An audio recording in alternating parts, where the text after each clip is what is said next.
Assalamualaikum warahmatullahi wabarakatuh. Perkenalkan, nama saya Nur Memuna dengan NPM 231058. Sebelumnya, saya ucapkan terima kasih kepada dosen pengampu mata kuliah kompetisi bisnis, Ibu Dr. Hajah Tuti Rasuti SHMH, yang telah memberikan arahan dan juga kesempatan kepada saya untuk mempresentasikan mengenai Jurnal International Competition Policy and the Consumer Welfare Standard. Baik, langsung saja memasuki pembahasan yang pertama, yakni mengenai identitas jurnal. Jadi, jurnal yang saya analisis ini adalah berjudul Competition Policy and the Consumer Welfare Standard yang ditulis oleh John Vickers dari All Souls College, University of Course, dan dipublikasikan dalam Journal of Antitrust Enforcement tahun 2025. Nah, jurnal ini tuh merupakan jurnal internasional yang telah bereputasi Scopus Index dan juga udah open access tentunya, yang merupakan bagian dari Bellamy Lecture 2024 dan telah memiliki doi aktif sehingga memenuhi kriteria jurnal internasional bereputasi. Nah, juga fokus utama dari jurnal ini tuh adalah membahas bagaimana standar consumer welfare, yakni kesejahteraan konsumen, itu menjadi prinsip utama dalam hukum persaingan usaha, serta bagaimana standar ini tuh diperdebatkan dalam konteks kebijakan persaingan modern, yang khususnya itu terkait merger dan juga penyalahgunaan posisi dominan. Nah, selanjutnya yakni mengenai latar belakang dan juga isu. Nah, kalau latar belakang dari penelitian ini tuh sebenarnya berangkat dari perdebatan global yang mengenai apakah standar consumer welfare ini tuh masih relevan sebagai dasar utama dalam kebijakan persaingan usaha. Karena kan dalam praktiknya ya standar ini tuh kan digunakan gitu untuk menilai apakah suatu tindakan pelaku usaha itu merugikan konsumen. Misalnya kayak melalui kenaikan harga, juga atau penurunan kualitas gitu. Namun standar ini mulai dikritik nih dari dua arah. Di satu sisi, ada yang menganggap standar ini terlalu sempit karena hanya fokus pada konsumen dan mengabaikan kepentingan lain seperti tenaga kerja dan juga distribusi pendapatan. Tapi di sisi lain, ada yang menilai standar ini tuh justru terlalu longgar sehingga gagal mengatasi meningkatnya kekuatan pasar perusahaan besar. Nah, kalau isu hukum utama yang dibahas adalah apakah kebijakan persaingan seharusnya itu tetap berfokus pada kesejahteraan konsumen atau perlu diperluas menjadi total welfare yang juga memperhitungkan nih keuntungan produsen dan efisiensi ekonomi secara keseluruhan. Selanjutnya adalah mengenai kerangka teori. Kalau kerangka teori dalam jurnal itu sebenarnya berpusat pada dua pendekatan utama. Karena dalam analisis ekonomi hukum persaingan, yaitu kerangka teori ini tuh berfokus pada consumer welfare standar dan juga total welfare standar gitu. Yang mana pendekatan consumer welfare itu menilai suatu kebijakan itu berdasarkan dampaknya terhadap konsumen, seperti harga, juga kualitas, dan pilihan produk. Sementara total welfare itu mempertimbangkan nih keseluruhan kesejahteraan ekonomi termasuk keuntungan produsen. Selain itu, jurnal ini juga menggunakan konsep-konsep penting dalam hukum persaingan seperti merger control, terus abuse of dominance, dan juga pendekatan ekonomi seperti efisiensi, struktur pasar, dan juga hubungan antara hukum dan ekonomi dalam menentukan apakah suatu tindakan ini tuh bersifat anti persaingan seperti itu. Tapi penulis juga di sini mengaitkan nih teori dengan prinsip hukum seperti rule of reason dan analisis berbasis efek atau efek based approach yang menilai dampak terhadap pasar dan juga konsumen. Selanjutnya adalah mengenai metode penelitian. Nah, kalau metode penelitian yang digunakan itu adalah kualitatif normatif dengan analisis ekonomi terhadap hukum persaingan usaha. Karena di sini penulis itu tidak melakukan penelitian empiris, melainkan mengaji literatur, juga putusan serta praktik kebijakan persaingan di berbagai negara, khususnya di Inggris, di Uni Eropa, dan juga Amerika Serikat. Nah, pendekatan ini tuh sebenarnya bertujuan untuk memberikan perspektif yang konseptual mengenai bagaimana standar consumer welfare ini tuh diterapkan dalam praktik hukum dan juga bagaimana teori ekonomi ini mempengaruhi interpretasi hukum tersebut. Nah, dengan metode ini, penulis juga dapat membandingkan nih berbagai pendekatan kebijakan serta memberikan argumentasi kritis terhadap perkembangan hukum persaingan usaha modern.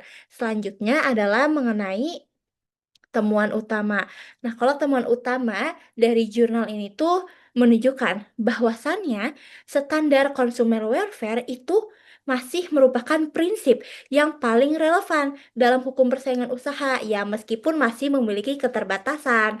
Di sini juga penulis menemukan bahwasannya penggunaan standar ini itu dapat membantu menjaga keseimbangan antara pelindungan konsumen dan efisiensi pasar dalam kasus merger misalnya.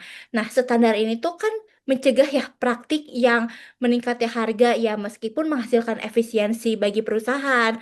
Selain itu ditemukan juga bahwa pendekatan consumer welfare itu lebih efektif dibandingkan total welfare. Kenapa? Karena perusahaan itu cenderung mengejar keuntungan sendiri, sehingga diperlukan standar yang melindungi kepentingan konsumen sebagai pihak yang rentan. Namun demikian, penulis juga mengakui bahwasannya dalam beberapa konteks seperti pasar tenaga kerja dan juga isu distribusi pendapatan, standar ini tuh belum sepenuhnya mampu menjawab tantangan hukum persaingan modern. Seperti itu. Pembahasan selanjutnya adalah mengenai analisis kritis. Jadi, secara kritis, menurut saya, jurnal ini tuh tentunya memiliki keunggulan dalam memberikan analisis mendalam mengenai hubungan antara hukum dan juga ekonomi dalam kebijakan persaingan. Nah, argumentasinya juga menurut saya yang disampaikan telah sistematis gitu dan didukung oleh contoh kasus nyata. Tapi terdapat beberapa kelemahan. Yang pertama itu pendekatan yang digunakannya cenderung teoritis sehingga kurang memberikan data empiris yang kuat untuk mendukung klaimnya. Yang kedua, fokusnya terlalu besar pada consumer welfare yang dapat mengabaikan aspek lain seperti ketimpangan ekonomi, bahkan dampak terhadap tenaga kerja. Nah, kalau dari sudut pandang saya, pendekatan yang lebih komprehensif itu seharusnya mengintegrasikan nih aspek sosial dan juga ekonomi secara seimbang. Jadi tidak hanya berfokus pada konsumen saja gitu. Selain itu, dalam konteks negara yang berkembang seperti Indonesia ini, pendekatan ini tuh sangat perlu diperlukan gitu yang disesuaikan dengan kondisi pasar yang berbeda. Nah, selanjutnya adalah mengenai relevansi terhadap RPS Hukum Kompetisi Bisnis. Kalau terkait relevansi, jurnal ini tuh tentunya sudah sangat relevan dengan materi yang ada dalam RPS Hukum Kompetisi Bisnis, khususnya pada topik dasar-dasar persaingan usaha, analisis ekonomi dalam hukum, bahkan penyalahgunaan posisi dominan gitu. Pembahasan mengenai consumer welfare juga berkaitan langsung nih dengan tujuan hukum persaingan usaha yaitu menciptakan efisiensi dan melindungi konsumen. Selain itu, analisis merger dan abuse of dominance itu sudah sesuai dengan materi tentang kegiatan yang dilarang dan penguasaan pasar. Nah, jurnal ini juga relevan nih dengan pendekatan rule of reason. Kenapa? Karena menekankan pentingnya analisis dampak ekonomi dalam menentukan apakah suatu tindakan melanggar hukum persaingan gitu. Nah, dengan demikian, jurnal itu dapat memperkuat nih pemahaman mahasiswa tentunya mengenai hubungan antara teori, ekonomi, dan juga praktik hukum persaingan usaha seperti itu. Jadi, setelah penyampaian yang sebelumnya itu bisa ditarik kesimpulan gitu. Yang mana kesimpulan dari jurnal itu adalah bahwa standar consumer welfare itu tetap menjadi dasar utama dalam kebijakan persaingan usaha dan tidak perlu digantikan meskipun perlu disempurnakan seperti itu. Penulis juga menegaskan bahwasannya meskipun terdapat kritik, standar ini masih mampu memberikan kerangka yang jelas dalam menilai praktik anti persaingan dan juga melindungi konsumen. Namun, mungkin ke depannya itu diperlukan pendekatan yang lebih fleksibel untuk mengakomodasikan isu-isu isu-isu baru gitu ya, seperti ketentuan pasar, ya ketentuan pasar digital, terus juga ketimpangan ekonomi dan juga pasar tenaga kerja. Secara keseluruhan, sebenarnya jurnal ini tuh menegaskan pentingnya mempertahankan keseimbangan antara efisiensi ekonomi dan pelindungan konsumen dalam hukum persaingan usaha modern. Seperti itu. Nah, adapun sumber referensi, yakni jurnal internasional yang saya gunakan untuk meneliti dan juga menganalisis, yakni menggunakan jurnal yang sudah berakreditasi Scopus Index tentunya dan juga sudah open access sehingga saya bisa mengakses jurnal ini untuk melakukan analisis terhadap jurnal tersebut. Mungkin sekian presentasi dari saya. Wassalamualaikum warahmatullahi wabarakatuh.